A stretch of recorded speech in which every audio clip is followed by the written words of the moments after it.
Hi guys, welcome back to Rajarao reviews. ఇదొక gold Smith, ఇదొక Italian వాళ్ళ మూవీ 2022లో రిలీజ్ అయింది.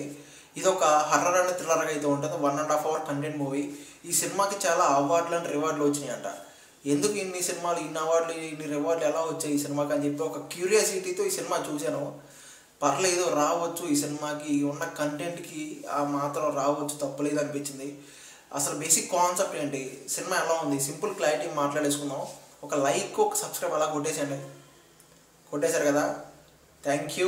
ఇంకా బేసిక్ ప్లాట్ ఏంటంటే, ఒక ముగ్గురు దొంగలు ఒక ముసలి వాళ్ళ ఇంట్లోకి రాబరీ చేయడానికి వెళ్ళి ఆ ముసలి వాళ్ళ ఇంట్లో ఒక రూమ్లో లాక్ అయిపోతారనమాట.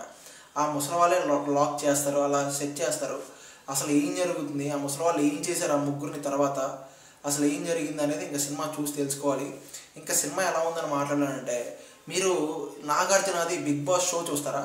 ఆ బిగ్ బాస్ షో చూస్తే ఈ సినిమా మీకు రిలేట్ అవుతుంది. ఎందుకంటే ఒక మానిటర్లోంచి ఆ ముగ్గురికి, ఆ లాక్ అయిన రూమ్లో వాళ్ళ ముగ్గురికి ఒక ఇన్స్ట్రక్షన్స్, వాళ్ళ గురించి డీటెయిల్స్ అవన్నీ చెప్పి ఒకరినొకరు మోసం చేసుకున్నారని చెప్పి వాళ్ళంతా వాళ్ళకి కొట్టుకొని చనిపోయేలా ప్లాన్ చేస్తారనమాట. ఆ తర్వాత ఇంకా అసలు ఏం చేశారు వాళ్ళని ఎక్స్పెరిమెంట్లుగా, ఎన్ని విధాలుగా వాళ్ళని టార్చర్ చేసి చంపారు అనేది ఇంకా సినిమా చూసి తెలుసుకోవాలి. ఫైనల్ ట్విస్ట్ అయితే చాలా బాగా అనిపించింది.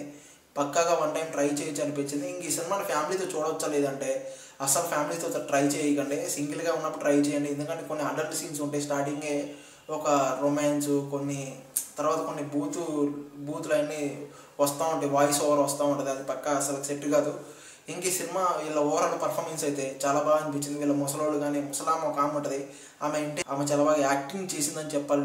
నిజం చెప్పాలి, న్యాచురల్గా యాక్టింగ్ చేసింది. ఇంకా అంతే ఫ్రెండ్స్, తెలుగు డబ్బింగ్ కానీ, బ్యాక్గ్రౌండ్ స్కోర్ కానీ. ఇంకా బ్యాక్గ్రౌండ్ స్కోర్ అంటే ఇది ఫంక్షన్లో ఒక పియానో మ్యూజిక్ వస్తుంది కదా, అలా ఉంటుంది బ్యాక్గ్రౌండ్ స్కోర్ అయితే. అది కొంచెం పర్లేదు అనిపించింది. Slow narration but different execution, perfect execution అని చెప్పుకోవచ్చు. పక్కాగా వన్ టైం ట్రై చేయొచ్చు అనిపించింది. ఆల్రెడీ ఈ సినిమా ఎవరైనా చూసుంటే మీకు ఎలా అనిపించింది కామెంట్ చేయండి. ఇంక ఈ మూవీకి నా పర్సనల్ రేటింగ్ పక్కనే ఇస్తాను, చూసేయండి. ఇలాంటి జెన్యూన్ మూవీ రివ్యూస్ మన ఛానల్లో వస్తూ ఉంటాయి. ఒక లైక్, ఒక సబ్స్క్రైబ్ అలా కొట్టేసేయండి. Thank you.